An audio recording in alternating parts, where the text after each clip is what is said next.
सावित्रीबाई फुले पुणे विद्यापीठ अंतर्गत येणाऱ्या महाविद्यालयांमध्ये अभ्यासक्रमासाठी लावलेले द्वितीय वर्ष कला या वर्गासाठी प्रकाश वाटा डॉक्टर प्रकाश आमटे यांचे हे आत्मकथन. प्रकाश वाटाबद्दल स्वतः डॉक्टर प्रकाश आमटे म्हणतात, आदिवासींना मुख्य प्रवाहात आणावं, त्यांची पिळवणूक थांबवावी आणि त्यांना माणूस म्हणून जगण्याची संधी मिळवून द्यावी असं बाबांच्या मनात होतं. या कामाची जबाबदारी मी घेतली आणि सर्वांनी मिळून ती पार पाडली. बाबांनी दाखवलेला विश्वास, ताईची माया आणि मंदाची भक्कम साथ यामुळेच हे काम इथवर येऊन पोहोचलं. बाबांचं हे स्वप्न हेमलकशात प्रत्यक्षात कसं उतरतंय त्याची ही गोष्ट म्हटली तर माझ्याही जीवनाची गोष्ट. डॉक्टर प्रकाश आमटे.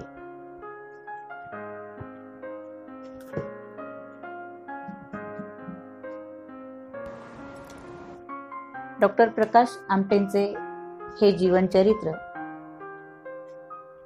याच्या हक्कदार डॉक्टर मंदा आमटे असून या पुस्तकाचे संपादन सुहास कुलकर्णी यांनी केलेले आहे. समकालीन प्रकाशनामार्फत या पुस्तकाची निर्मिती झालेली असून किंमत 200 रुपये आहे आणि जवळजवळ ही 33वी आवृत्ती आहे. 1 फेब्रुवारी 2016 मध्ये आलेली. त्या पुस्तकाची अर्पण पत्रिका अशी आहे. प्रकाश वाटा शोधण्याची प्रेरणा देणारे ताई आणि बाबा, सुरुवातीपासून पाठीशी भक्कमपणे उभं राहिलेलं आनंदवन, या कामासाठी आपापली सुस्थित आयुष्य सोडून साथ देणारे जीवाभावाचे कार्यकर्ते आणि माझं नि मंदाचं अवघं जीवनच बदलून टाकणारे आदिवासी, या सर्वांना सादर.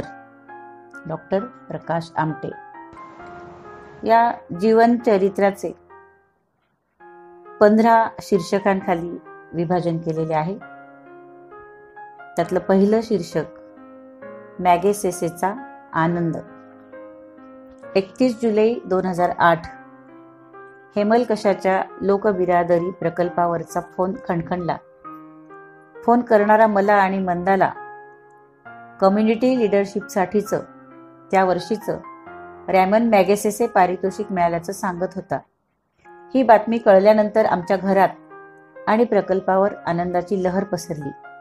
मॅगेसेसे पारितोषिक हे आशियाचं नोबेल म्हणून ओळखलं जातं, त्यामुळे तसं होणं साहजिकच होतं.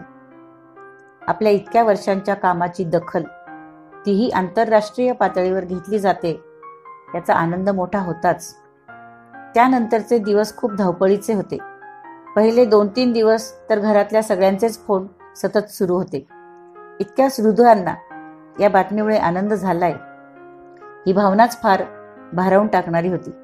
पत्र, तारा यांचा ओघही सुरूच होता.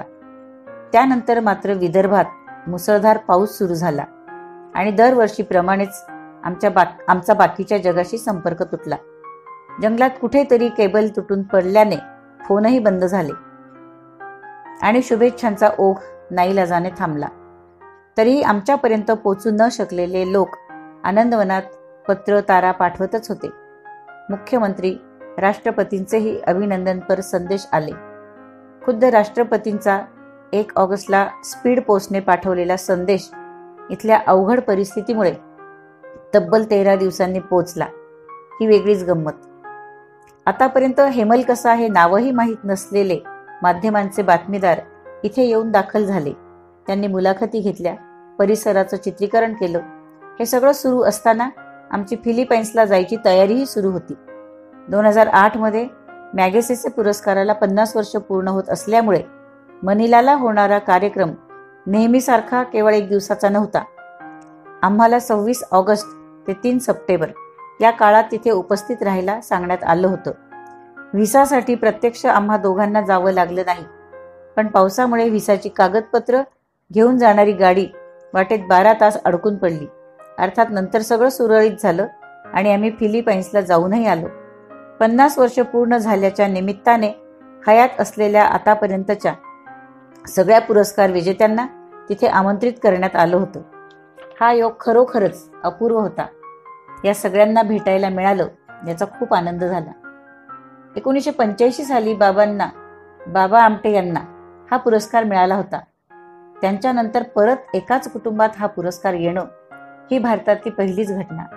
पुरस्कारासाठी तुमचं नाव कोणीतरी सुचवावं लागतं. आमचं नाव डॉक्टर SM स्वामीनाथन यांनी सुचवलं. हा एक छान योग. आम्हाला पुरस्कार मिळाला याबद्दल माध्यमांनी खूप प्रसिद्धी दिली. आमच्यावर अग्रलेख, विशेष लेख छापले. टीव्हीवरही खूप प्रसिद्धी दिली गेली. एका रात्रीत आम्ही स्टार वगैरे झालो. पण खरं तर मला आणि मंदाला या पुरस्काराबद्दल काय वाटत होतं? आम्ही पुरस्कार वगैरेंच्या पलीकडे गेलो आहोत असं मला अजिबात म्हणायचं नाहीये.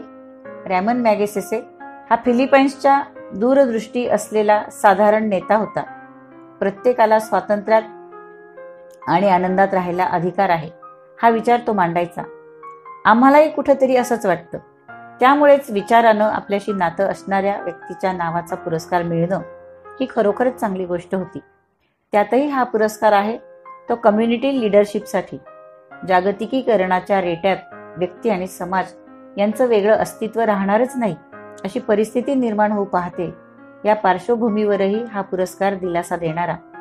काहींना कदाचित हे आवडणारही नाही, पण व्यावहारिक बाजूने पाहिलं तर या पुरस्कारापोटी मिळणारे $50,000 म्हणजे 20-22 लाख रुपये हेही आमच्यासाठी महत्वाचेच. लोकबिरादरी प्रकल्पातर्फे चालवल्या जाणाऱ्या उपक्रमांना या पैशांनी कितीतरी बळ मिळणार होतं. असा एखादा पुरस्कार मिळतो तेव्हाच आपण योग्य मार्गावर आहोत याचा साक्षात्कार होतो असंही नाही. कारण त्याची खात्री होती म्हणूनच तर एवढं अंतर आम्ही चालून आलो होतो. केवळ आम्ही दोघंच नव्हे तर आमच्याबरोबर अतिशय प्रतिकूल परिस्थितीत काम करणारे, जीवाला जीव देणारे सहकारीही. यातले काही जण आपलं शिक्षण, आपल्या नोकऱ्या, शहरातील आपलं सुखकर आयुष्य सोडून इथे आले आणि अगदी मनापासून इथे रमले. हा पुरस्कार त्यांच्या वतीने आम्ही स्वीकारतो आहोत अशीच आमची भावना होती. कारण लोकबिरादरीच्या या प्रकल्पात कुणी प्रमुख नाही, आम्ही सगळेच कार्यकर्ते आहोत अशी आमची सुरुवातीपासूनची भूमिका आहे. A true leader is one who teaches the followers to lead themselves असं बाबा म्हणायचे. त्याचाच आधार या हेमलकशाच्या प्रकल्पात आम्ही घेतला. त्यामुळे इथे कुणी ठराविक वेळेत ठराविक काम करत नाही, तर सगळेच जशी गरज असेल तसं आणि अगदी मनापासून काम करतात. त्या वेळेस योग्य वाटतील ते निर्णय ते घेतात आणि त्याची जबाबदारीही घेतात. या सगळ्यांनी या प्रकल्पाला बळ दिलं आहे. आम्ही सगळ्यांनी जे काम सुरू केलं होतं त्याची कुठंतरी फळं आता दिसायला लागली आहेत असाही या पुरस्काराला अर्थ आहे. 1973 साली जेव्हा लोकबिरादरी प्रकल्प सुरू झाला तेव्हा इथले माडिया गौंड आदिवासी भूक, रोगराई, अंधश्रद्धा यांच्या विळख्यात सापडले होते.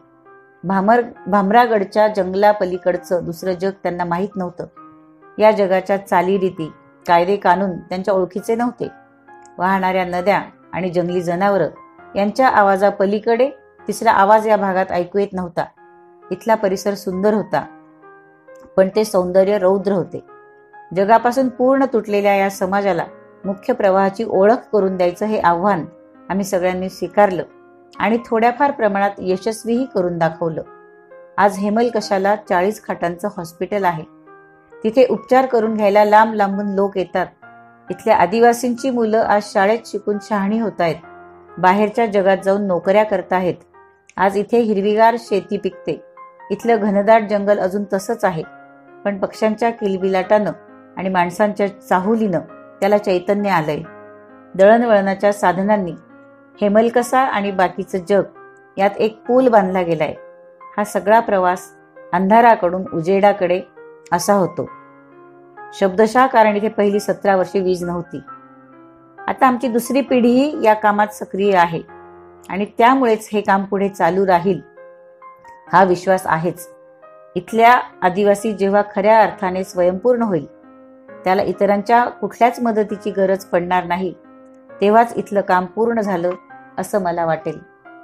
आम्ही जितकी वर्ष इथं आहोत तो कालखंड कुठल्याही सुधारणेसाठी कमी असला तरी एखाद्या व्यक्तीच्या आयुष्याच्या दृष्टीने तो खूप मोठा कालावधी आहे.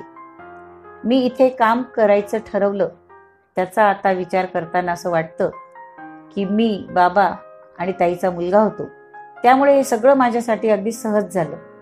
मी वेगळं काही करेन असं नव्हतंच, मला ते बाळकडूच मिळालेलं. पण मग इतरांचं काय? मंदा किंवा माझ्याबरोबर सुरुवातीपासून राहिलेले दादा पांचाळ, जगन मचकले, विलास मनोहर, गोपाळ फडणीस यांच्यासारखे सहकारी यांना तर अशी काहीच पार्श्वभूमी नव्हती. आम्ही एकमेकांना सुरुवातीपासून ओळखत होतो असंही नाही. मग ते इथे काय ओढीने आले असतील? त्यांना कुठल्या पाशाने बांधून ठेवलं असेल? संधी असतानाही त्यांनी परत फिरायचा विचारही का केला नाही? या सगळ्या प्रश्नांना खरोखरच उत्तरं नाहीत. आम्ही सगळे एकत्र येणं हा योगायोग होता कदाचित, पण त्यानंतरही आम्ही एकत्र राहिलो याचं कारण मात्र प्रत्येकाची कामावरची निष्ठा, तळमळ हेच होतं, एवढं नक्की. आज हेमलकसा प्रकल्प बघितला तर 1973 साली ज्या परिस्थितीत काम सुरू झालं त्याची कुणाला कल्पनाही येणार नाही. निबिड अरण्यात, वन्य प्राण्यांच्या सहवासात, जंगलात आणि नंतर झोपडीत आमचा इथला प्रवास सुरू झाला. आजूबाजूला माणसं होती, पण ती आमची भाषा न येणारी, त्यामुळे त्यांच्यापेक्षा जास्त सोबत होती ती साप, विंचू आणि अस्वलांसारख्या प्राण्यांची. या सगळ्यातून आम्ही तरुण गेलो याचं खरं कारण बाबांच्या सहवासात आणि आनंदवनातल्या वास्तव्यात या सगळ्याला मी सरावलो होतो हेच होतं.